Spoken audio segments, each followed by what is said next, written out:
Hello everybody welcome to my YouTube channel Ikramul English. मैं आज आको आपनलोকৰ সন্মুখত লৈ আছো কেইটামান অসমীয়া বাক্য যিবোৰ অসমীয়া বাক্য আমি ডেইলি ব্যৱহাৰ কৰি থাকো। এই বাক্যবোৰ আমি কেনেকৈ ইংৰাজীত কম বা ইংৰাজীত লিখিম তেনেহলে আহক পলম নকৰি ভিডিঅটো আৰম্ভ কৰো। সিহঁতক আমি ইংৰাজীত লিখিলে দে লিখিব লাগিব।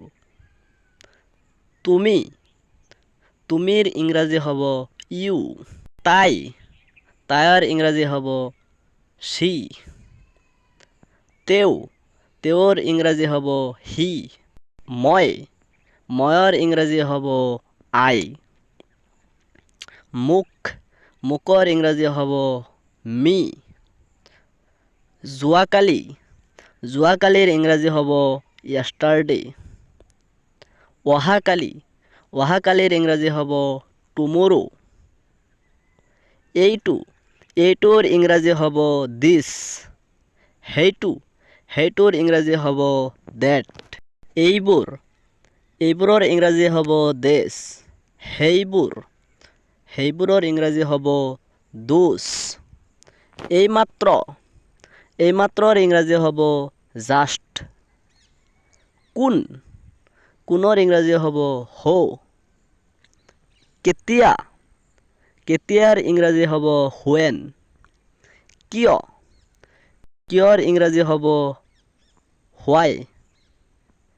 কোনটোৰ ইংৰাজী হ'ব which। কেনেকৈ বা কিমান থাকিলে সেইটোত আমি ইংৰাজীত লিখিম how। কিৰ ইংৰাজী হ'ব what। এতিয়াৰ ইংৰাজী হ'ব now। তেতিয়াৰ ইংৰাজী হ'ব then। আজিৰ ইংৰাজী হ'ব today। গতিকেৰ ইংৰাজী হ'ব so। তাতৰ ইংৰাজী হ'ব there। ইয়াতৰ ইংৰাজী হ'ব here। সিহঁতৰ ইংৰাজী হ'ব them। তেওঁকৰ ইংৰাজী হ'ব him। তাইকৰ ইংৰাজী হ'ব her। এইটোৰ ইংৰাজী হ'ব it। ডাঙৰৰ ইংৰাজী হ'ব big। আজিৰ ভিডিঅ' ইয়ালৈ। যদি ভিডিঅ'টোৰ পৰা কিবা আপুনি শিকিব পাৰিছে তেনেহলে মোৰ চেনেলটোত ছাবস্ক্ৰাইব কৰি কাষত থকা বেল বাটনটো বজাই থব যাতে এনেকুৱা নতুন ভিডিঅ' আপলোড কৰাৰ লগে লগে সকলোতকৈ আগত আপুনি পায়। আজিৰ ভিডিঅ' ইয়ালৈ। থ্যাংক ইউ সো মাচ ভিডিঅ'টো চোৱাৰ কাৰণে।